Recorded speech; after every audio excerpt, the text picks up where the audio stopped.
Ecclésiaste, chapitre 4.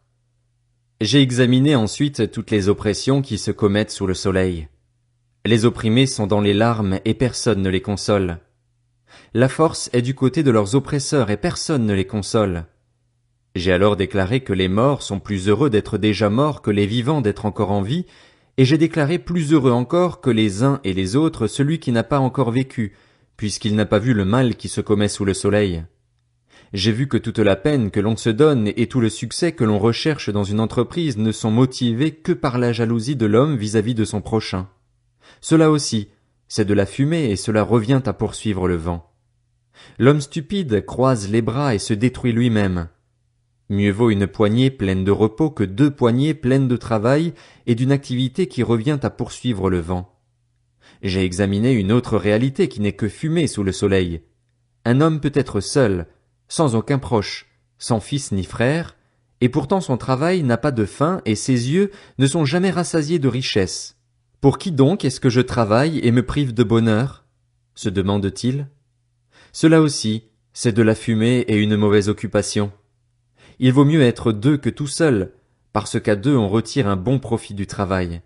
En effet, en cas de chute, l'un relève son compagnon, mais malheur à celui qui est seul et qui tombe sans avoir de proche pour le relever.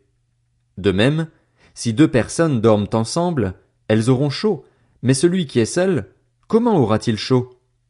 Si quelqu'un peut l'emporter contre un seul homme, à 2 on peut lui résister. La corde à 3 fils ne se coupe pas facilement. Mieux vaut être un enfant pauvre et sage qu'un roi vieux et stupide qui ne sait plus se laisser avertir. Oui, il peut même sortir de prison pour régner ou être né pauvre dans son royaume. J'ai vu tous les êtres vivants qui marchent sous le soleil se rallier à l'enfant destiné à succéder au roi et à régner à sa place.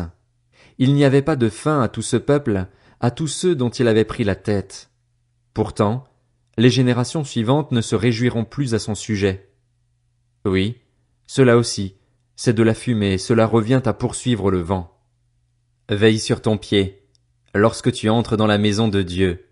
Approche-toi pour écouter, au lieu d'offrir le sacrifice que présentent les hommes stupides parce qu'ils ne savent pas qu'ils agissent mal.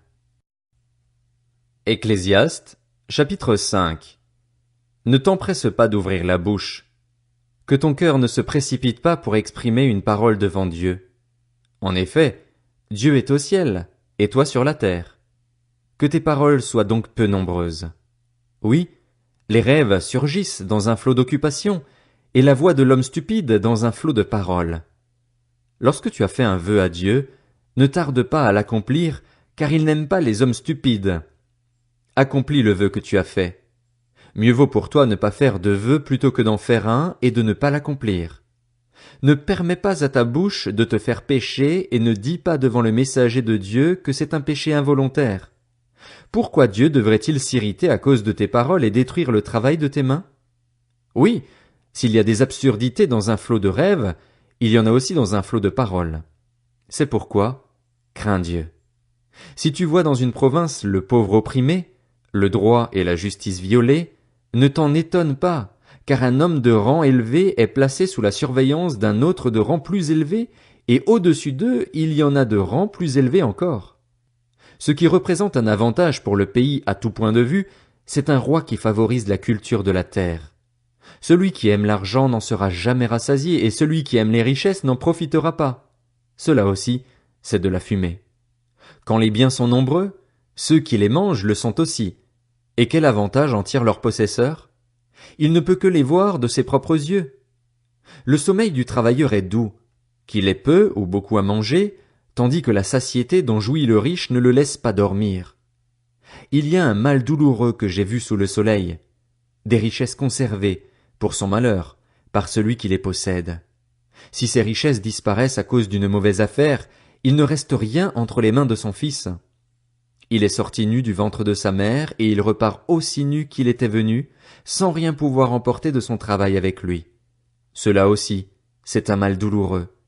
Il s'en va comme il était venu, et quel avantage a-t-il d'avoir travaillé pour du vent?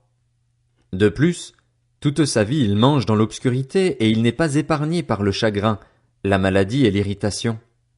Voici ce que j'ai vu. Il est bon et beau pour l'homme de manger et de boire et de prendre du plaisir dans le travail qu'il accomplit sous le soleil, pendant la durée de vie que Dieu lui accorde, car c'est sa part. Et même, si un homme a reçu de Dieu des richesses et des biens, s'il lui a donné le pouvoir d'en manger, d'en prendre sa part et de se réjouir au milieu de son travail, c'est un cadeau de Dieu. En effet, il ne se souviendra pas beaucoup de la durée de sa vie, parce que Dieu l'occupe en déversant la joie dans son cœur. Ecclésiaste, chapitre 6. Il y a un mal que j'ai vu sous le soleil et qui est fréquent parmi les hommes. Dieu a pu donner des richesses, des biens et de la gloire à un homme, et rien de ce qu'il désire ne lui manque, mais Dieu ne lui laisse pas le pouvoir d'en jouir. Oui, c'est un étranger qui en jouira. C'est de la fumée et c'est un mal douloureux. Même si un homme avait 100 fils et vivait un grand nombre d'années, même s'il prolongeait son existence, si son âme ne s'est pas rassasiée de bonheur et si, de plus, il n'a pas de sépulture, j'affirme qu'un enfant mort-né est plus heureux que lui. En effet, il est venu comme une vapeur et repart dans l'obscurité, et son nom restera sous un voile d'obscurité. Il n'a pas vu, pas connu le soleil, et il a plus de repos que cet homme. À quoi bon vivre 2 fois 1000 ans sans jouir du bonheur? Tous ne vont-ils pas au même endroit? Tout le travail de l'homme est pour sa bouche, et pourtant ses désirs ne sont jamais satisfaits. En effet, quel avantage le sage a-t-il sur l'homme stupide? À quoi sert-il à un pauvre de savoir se conduire dans la vie? Ce que les yeux voient est préférable à ce que recherche l'âme. Cela aussi, c'est de la fumée et cela revient à poursuivre le vent. Ce qui existe a déjà été appelé par son nom, et l'on sait ce qu'est l'homme. Il est incapable de contester avec celui qui est plus fort que lui. S'il y a beaucoup de paroles, il y a beaucoup d'absurdités. Quel avantage l'homme en retire-t-il? Qui sait, en effet, ce qui est bon pour l'homme dans la vie, tout au long de sa vie sans consistance qu'il traverse comme une ombre? Et qui peut annoncer à l'homme ce qui existera après lui sous le soleil?